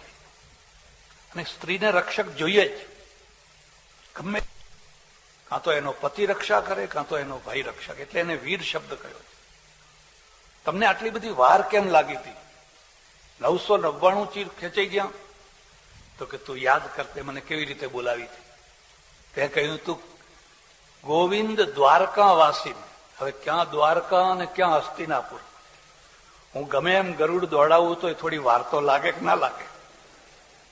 ગોવિંદ દ્વારકા વાસીન કૃષ્ણ ગોપીજન પ્રિય કૌરવૈ પરિભૂતામ મામ. આ કૌરવ રૂપી જે બધા ભૂંડ છે ને એ મને ફરી વળ્યા છે. કિમ ન જાનાસી કેશવ, એ કેશવ તને ખબર નથી પડતી એટલે મને વાર લાગી. અહીંયા શું કહી દીધું? સ્તંભાભ્યંતર ગર્ભ ભાવ નિગદ વ્યાખ્યાત તદ વૈભવ. પેલાને પૂછ્યું તારો ભગવાન ક્યાં છે? મારો ભગવાન બધે જ છે. એવી કોઈ જગ્યા નથી જ્યાં ભગવાન ના હોય. ઘાસ ચાસની પાસ પણ વિશ્વપતિનો. નાના પ્યારા કવિતા બનતા. ભોંયમાં પેસી ભોંય રે કરીએ કઈ વાત, આસપાસ જાણે નહીં જાણે જગનો. આ ધગધગતો જે લાલ થંભો છે એમાંય તારો ભગવાન છે કે? એમાંય મારો ભગવાન છે. એટલે ભેટી પડે, ત્યાં તારા ભગવાનને ભેટી પડે. સ્તંભાભ્યંતર ગર્ભ ભાવ નિગદ વ્યાખ્યાત તદ વૈભવ યહ પંચાનન પાંચજન્ય વપુષા વ્યાદિષ્ટ વિશ્વાત્મત. અને પેલા જઈને બાથ ભેડી ખંભાને, અને એ જ વખતે પેલો નૃસિંહ અવતાર પ્રગટ થયો અને હિરણ્યકશ્યપનો નાશ કર્યો. એટલે આ બે ધારાઓ ચાલી. નાસ્તિકતાને તમે ગમે એટલા જોરથી લાવો એ બે રીતે નથી આવતી. સત્તાના દ્વારા તમે સ્થાપિત કરવા માંગો તો સત્તા ખસી જાય ત્યારે ફરી પાછી આવી જશે, કારણ કે એનો નાશ થતો જ નથી. શ્રદ્ધાનો નાશ થતો જ નથી. અને સત્તા ના હોય ને વૈચારિક રીતે તમે એને સ્થાપિત કરવા માંગો તો પણ એ જીવનમાં ઉતરવાની નથી. થોડાક માણસો સિવાય નહીં ઉતરે, કારણ કે એમાં વાસ્તવિકતા થોડી છે. વાસ્તવિકતા પેલા પક્ષમાં છે, પણ છતાં આપણા ત્યાં એ ચાલ્યો. અને એનું એક ખાસ જમા પાસું છે. કોઈ માણસે ચારવાકને કાંકરી ના મારી. ઇસ્લામમાં ચારવાક ના ચાલી શકે, ક્રિશ્ચિયાનિટીમાં ચારવાક ના ચાલી શકે. બાળી નાખે, જીવતો મારી નાખે. પણ આપણા ત્યાં ચાલ્યા. એટલું જ નહીં, બૃહસ્પતિ કરીને એને પગે લાગ્યા. સન્નો બૃહસ્પતિર દધાતુ. આ ઉદારતા છે, આ વૈચારિક ઉદારતા છે. મારે એકવાર સેન્ટ ઝેવિયર્સ કોલેજમાં જવાનું થયેલું એન્યુઅલ ડેમાં, અને ફાધર હતા એના પ્રિન્સિપાલ. ફાધરે મને કહ્યું કે અમે કોઈ દિવસ કોઈ ધર્મગુરુને બોલાવતા નથી. ગવર્નરને બોલાવીએ, ફલાણાને બોલાવીએ, પહેલી વાર તમને જ બોલાવ્યા છે. મેં કહું તમને એક નવી વાત કહીશ. મને કે કહો. મેં કહ્યું પ્રવચનમાં કહીશ. અને મેં પ્રવચનમાં કહ્યું જુઓ, અમે હિન્દુઓ છીએ ને, અમારામાં 1000 દોષો છે. 1000 દોષો છે એટલે તમે કમજોર છીએ. 1000 દોષો ના હોત તો આટલા કમજોર હોત જ નહીં. પણ અમારામાં 1000 ગુણો પણ છે. જો તમારે ગુણો જોઈતા હોય તો તમે ગુણો લઈ શકો છો. મને કે કયો ગુણ? મેં કહું અમે કોઈ જીસસને ફાંસીએ નથી ચડાયો. અમારો આખો ઇતિહાસ જોઈ લો. એ ચારવાક થયા, ફલાણા થયા, પણ અમે કોઈને ફાંસીએ નથી ચડાયો. તર્કનો જવાબ તર્ક છે. તમારી પાસે યુક્તિ છે તો યુક્તિનો જવાબ યુક્તિ છે. યુક્તિનો જવાબ તલવાર નથી. એ કમજોરી છે. કારણ કે તમારી પાસે યુક્તિ નથી એટલે તમે યુક્તિનો જવાબ તલવારથી આપો છો. એ તો તમારી કમજોરી છે. એટલે અહીંયા પછી આખા ઈશ્વરવાદી એટલા મોટા મોટા આચાર્યો ને એટલા મોટા મોટા ઋષિઓ થયા, એ પ્રભાવમાં પેલો પ્રભાવ ગૌણ થઈ ગયો, ક્ષીણ થઈ ગયો, ચાલી ન શક્યો. એક બીજો મુદ્દો પણ યાદ રાખજો. અને આખો જે સમાજ ચાલે છે ને એ કોઈને કોઈ એક પ્રકારના આદર્શમાં ચાલે છે. આદર્શ વિના સમાજ ચાલી જ ન શકે. ચોરી કરનારા ચોર છે ને એ ચોરો પણ અંદર અંદર ચોરી નથી કરતા. એ લાઈન પછી ઢગલો ભેગો કરે ને પછી બધા ચાર પાંચ બધા ભેગા થઈને વેચે. અને એમાં જો કોઈ ચોરી કરે તો સોગંદ ખવડાવે, ખા મેલડીમાંના સોગંદ ખા, ફલાણીમાંના સોગંદ ખા. એનું મંડળ ક્યાં સુધી ચાલવાનું છે? જ્યાં સુધી અંદર અંદર ચોરી નહીં કરે ત્યાં સુધી. અને તમને કહું, અત્યારે સૌથી વધુમાં વધુ પ્રામાણિક માણસો કયા ધંધામાં છે? કયો એવો ધંધો છે? હીરાનો ધંધો છે, કાપડનો છે, કયો ધંધો છે? સ્મગલિંગ વાળા. કોઈ બિલ નહીં, કોઈ દસ્તાવેજ નહીં, કોઈ પુરાવો નહીં, કરોડો રૂપિયાનો માલ ઉથલ પાથલ થાય. એમાં આટલો ફરક ના પડે. સૌથી વધારે ધંધો ખરાબમાં ખરાબ છે, પ્રામાણિકતા સૌથી વધારે એમાં છે. એટલે આદર્શ વિના આખો સમાજ ચાલી જ ન શકે. અને આદર્શ લાવવો ક્યાંથી? આ પાપ કહેવાય કોણ કહે? નક્કી કોણ કરશે કે આ પાપ કહેવાય? મારે તમારી પાસે પૈસા પડાવી લેવા છે એટલે હું તરત જ આ શોષણખોર છે, પડાવી લો બસ. સામ્યવાદીઓએ આ જ કર્યું. અમે કંબોડિયા ગયા હતા, કંબોડિયામાં પોલ પોટે આ જ કર્યું. જે ગરીબ પ્રજા છે એ બધાને કહ્યું કે આ બધા પૈસાદારોને લૂંટી લો, એમના ઘર છે, પડાવી લો. આ તો તમારા છે, તો કોને ના ગમે? હવે એમણે પડાવી તો લીધા, પણ હવે એમની પાસેથી કોઈ પડાવી લે તો ફરી પાછા એમની પાસેથી કોઈ પડાવી લે તો ના ગમે. કંઈક તો એક વ્યવસ્થા તો કરવી પડશે કે આનું નામ પાપ કહેવાય, આ ન થાય, આ ખોટું છે, આવું ન કરાય, એવી કંઈક તો વ્યવસ્થા કરવી પડશે. પણ એ કરશો તો કયા આધારે કરશો? એટલે ચાલી ના શકે. અતિભોગ છે એ ના ચાલી શકે. અભોગ જેમ ખરાબ છે એમ અતિભોગ પણ ખરાબ છે. એટલે ચારવાક છે, ચારવાક દર્શન ને પણ આપણે સ્વીકાર કર્યું છે. એનું થોડું જમા પાસું પણ છે, એનું ઉધાર પાસું છે. જમા ઉધાર તો બધાની પાસે છે, પણ એનું જમા પાસું એ છે કે આ જીવનની ઉપેક્ષા ના કરો. ખાલી પરલોક પરલોક પરલોક પરલોક કરીને આ જીવનને ધૂળધાણી ના કરો. આ જીવનને ધૂળધાણી ના કરી નાખો. આ જીવનને તમે એટલું ના રીબાવો, એટલું ના દુઃખ દો કે જેથી તમને જીવનમાં કંઈ સુખ જ ના મેળવી શકો. એવું ના કરો. એનું ઉધાર પાસું એ છે કે આ સુખ છે એની પણ એક લિમિટ છે, ભોગોની પણ એક લિમિટ છે. અને એ લિમિટ જો તમે નહીં બાંધો તો અતિભોગ તમને ખીણમાં ધકેલી દેશે. બીજું છે પતિ પત્નીના સંબંધો કેવી રીતે રહેશે, બહેન ભાઈના સંબંધ કેવી રીતે રહેશે, મા દીકરાના સંબંધો કેવી રીતે રહેશે. કોણ કહેશે કે આ પાપ છે કે આ પુણ્ય છે? એ વ્યાખ્યા કોણ કરશે? બળિયાના બે ભાગ થઈ જશે. એટલે અમારે ત્યાં ઉપનિષદમાં એક બહુ સુંદર વાત છે, એ કઈ વાત હું પૂરી કરી દઉં. ભગવાને આ સૃષ્ટિની રચના કરીને એક પછી એક આ કર્યું, આ કર્યું, આ કર્યું, આ કર્યું, આ કર્યું, અને સૌથી છેલ્લે લખે છે સધર્મમ રૂપમ અસૃજત. પછી એને ધર્મનું સર્જન કર્યું. સધર્મમ રૂપમ અસૃજત. કેમ ધર્મમ રૂપમ કેમ અસૃજત? કે માત્સ્ય ન્યાય નિવૃત્ત્યર્થમ. માત્સ્ય ન્યાય થવામાં, માત્સ્ય ન્યાય એટલે મોટી માછલી નાની માછલીને ખાઈ જાય, નાની માછલી નાનીને ખાઈ જાય.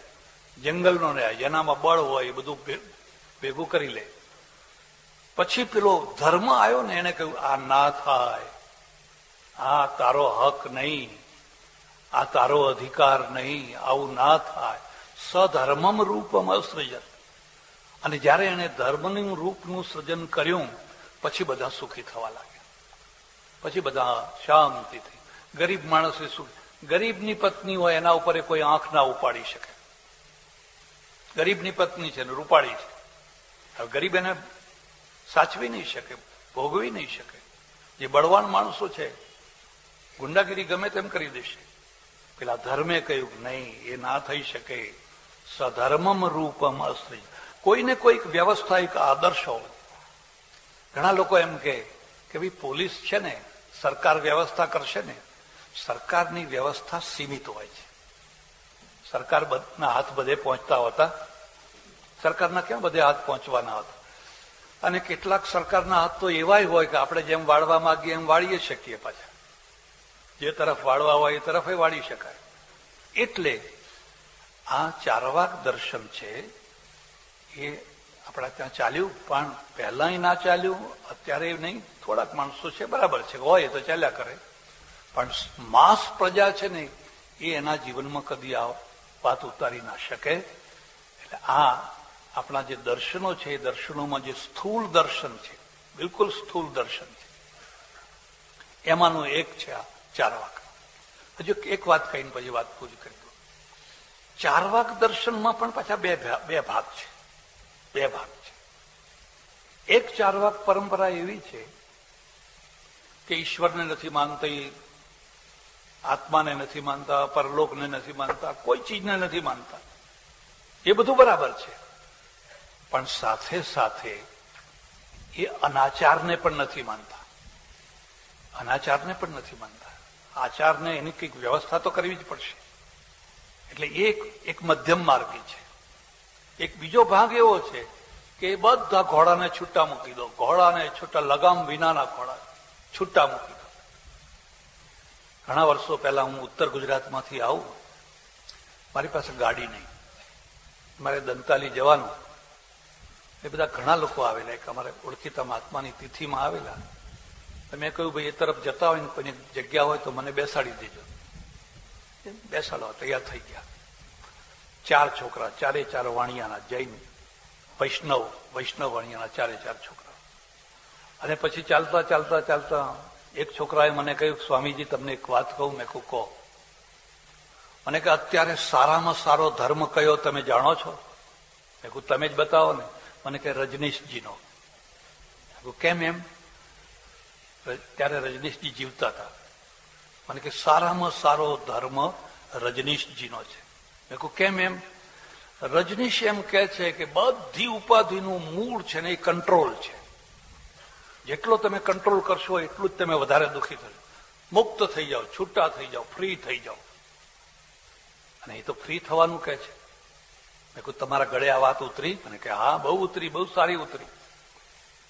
તમે કોઈ કામ કરો, આ જે આપણી ગાડી ચાલે છે એને બ્રેક છે કે ફ્રી છે? મને કે બ્રેક છે. મેં કહું ફ્રી કરી નાખો, પણ ઉપર મને ઉતરી જવા દે. હું ઉતરી જાઉં ને પછી એ બ્રેકને ફ્રી કરી નાખો.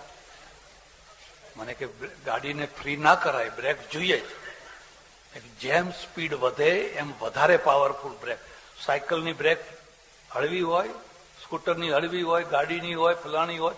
જેમ જેમ તમારી સ્પીડ વધતી જાય એમ એમ તમારી બ્રેક પણ વધુ ને વધુ પાવરફુલ થતી જાય. તો તમે સ્પીડનો આનંદ લઈ શકો. તો મેં કહ્યું જો ગાડીને બ્રેક જોઈએ તો માણસને બ્રેક જોઈએ કે ના જોઈએ? હવે વાણિયા ડાયા હોય ને, ડાયાને સમજાવવામાં બહુ માથાકૂટ ના કરવી પડે, તરત જ સમજી ગયા. મને કે વાત તો સાચી છે. મેં કહું હવે ત્યારે કીધું સારામાં સારો ધર્મ કયો? મને કે સારામાં સારો કયો એ ખોળવાનું બાકી છે, પણ ખરાબમાં ખરાબ કયો એ ખબર પડી ગઈ મને. જેમાં બ્રેક ના હોય એ ખરાબમાં ખરાબ.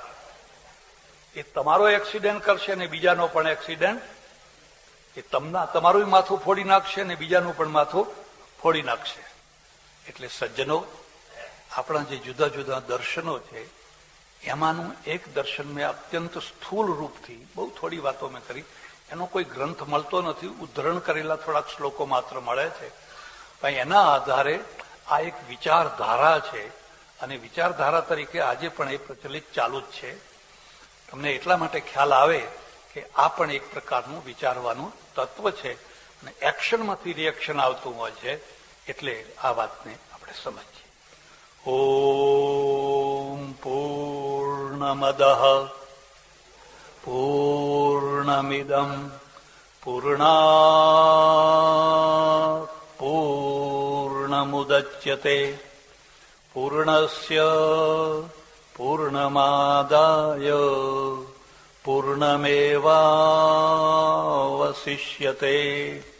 ઓમ શાંતિ શાંતિ શાંતિ.